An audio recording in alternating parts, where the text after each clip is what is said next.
પણ એક મોટો પ્રશ્ન છે, આત્મવિશ્વાસ હોવા છતાં ડર કેમ આવે છે? શંકા કેમ સતાવે છે? મિત્રો, આ તો સત્ય છે. ડર અને શંકા આત્મવિશ્વાસના સૌથી મોટા દુશ્મન છે. હંમેશા મોટો લાગે છે, પણ જ્યારે તમે એનો સામનો કરો છો ત્યારે ખબર પડે છે કે એ તો ખૂબ નાનો હતો. ડર કેમ આવે છે? Point number 1. પોઈન્ટ નંબર 2, શંકા કેમ આવે છે? અને પોઈન્ટ નંબર 3, ડર અને શંકાને હટાવવા માટે કયા 3 એવા પગલાં છે જે આપણે ભરી શકીએ?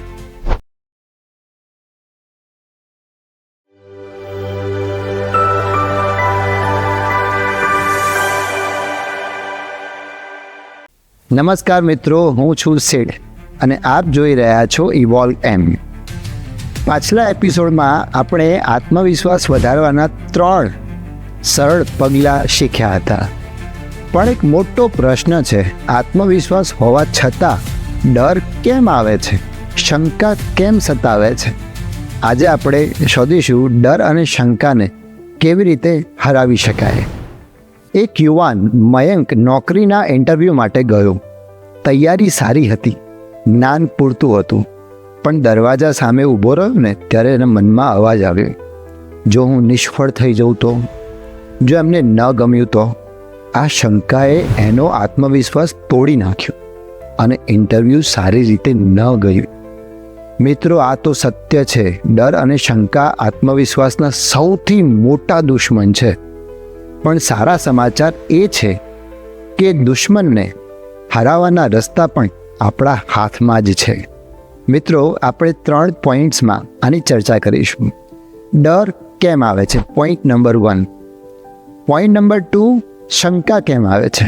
અને પોઈન્ટ નંબર 3, ડર અને શંકાને હટાવવા માટે કયા 3 એવા પગલાં છે જે આપણે ભરી શકીએ? સૌથી પહેલાં પોઈન્ટ નંબર 1, ડર કેમ આવે છે? ડર એક કુદરતી ભાવના છે જે આપણું મગજ એક સર્વાઈવલ મોડમાં કામ કરતું હોવાથી ઉત્પન્ન થાય છે. અજાણ્યું દેખાય એટલે ડર, ભૂતકાળમાં નિષ્ફળ થયા એનો ડર, સમાજ શું કહેશે એ વિચારથી પણ ડર આવે છે.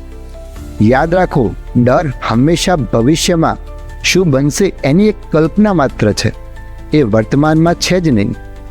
અને શંકા કેમ આવે છે? પોઈન્ટ નંબર 2ની વાત કરીએ. શંકા એ આપણા અંદરનો નાનો એવો અવાજ છે જે પૂછે છે કે હું શું કરી શકીશ કે નહીં કરું. બીજાઓ સાથે તુલના કરીએ ને એટલે શંકા જન્મ થાય. એકાદ વાર નિષ્ફળ થયા હોય ને એટલે પણ શંકા આવે. આત્મવિશ્વાસનો અભાવ હોય ને ત્યારે પણ શંકા આવે. શું તમને ખ્યાલ છે, મોટા મોટા ક્રિકેટરો પણ પહેલા બોલમાં આઉટ થઈ જતા હોય છે.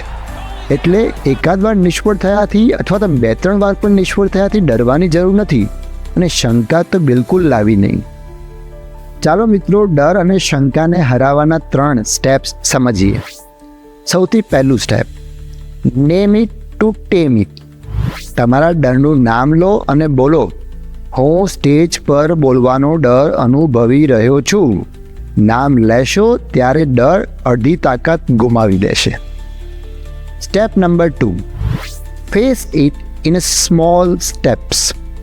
ડરને સીધો હરાવવાનો પ્રયત્ન નહીં કરવાનો, નાના સ્ટેપ્સ લેવાના. 2 લોકો સામે બોલો, પછી 10 લોકો સામે બોલો, પછી 100 લોકો સામે બોલો. ધીમે ધીમે ડર ઘટતો જશે. Replace doubt with preparation. શંકા ત્યારે આવે છે જ્યારે તૈયારી ઓછી હોય છે. મિત્રો, વધારે પ્રેક્ટિસ કરો. પ્રશ્નો પહેલેથી લખો અને પછી તેનો જવાબ આપો. તૈયારી આત્મવિશ્વાસને બમણો કરી દે છે. ચાલો મિત્રો, એક પ્રેક્ટિકલ એક્સરસાઇઝ કરીએ. કાગળ લો, કાગળ ઉપર લખો, મારો સૌથી મોટો ડર કયો છે. એની સામે લખો, એ ડરને હરાવવાના નાના પહેલા સ્ટેપ્સ કયા હું લઈ શકું છું. આ નાનો એક્શન પ્લાન તમારી શંકાને લગભગ અડધી કરી નાખશે. મિત્રો, યાદ રાખો, ડર એટલે ભવિષ્યની કલ્પના, શંકા એટલે અંદરનો નકારાત્મક અવાજ. પણ આ બંનેને જીતવાનો રસ્તો એક જ છે, તૈયારી, પ્રેક્ટિસ અને પગલું ભરવાની હિંમત. ડર હંમેશા મોટો લાગે છે, પણ જ્યારે તમે એનો સામનો કરો છો ત્યારે ખબર પડે છે કે એ તો ખૂબ નાનો હતો. આગલા એપિસોડમાં આપણે સમજીશું કે આત્મવિશ્વાસને વધારવા માટે વિઝ્યુલાઇઝેશનનો જાદુ કેવી રીતે ઉપયોગમાં લઈ શકાય. એપિસોડ ચૂકશો નહીં, કારણ કે એમાં આપણે તમારા મનની શક્તિને અનલોક કરીશું. જો આ વિડીયો ગમ્યો હોય તો લાઈક, શેર અને કમેન્ટ કરો અને લખજો કે તમારો સૌથી મોટો ડર કયો છે અને તમે એને કેવી રીતે હરાવશો. હું છું સિડ અને આપ જોઈ રહ્યા છો ઇવોલ્વ એમ. Thank you.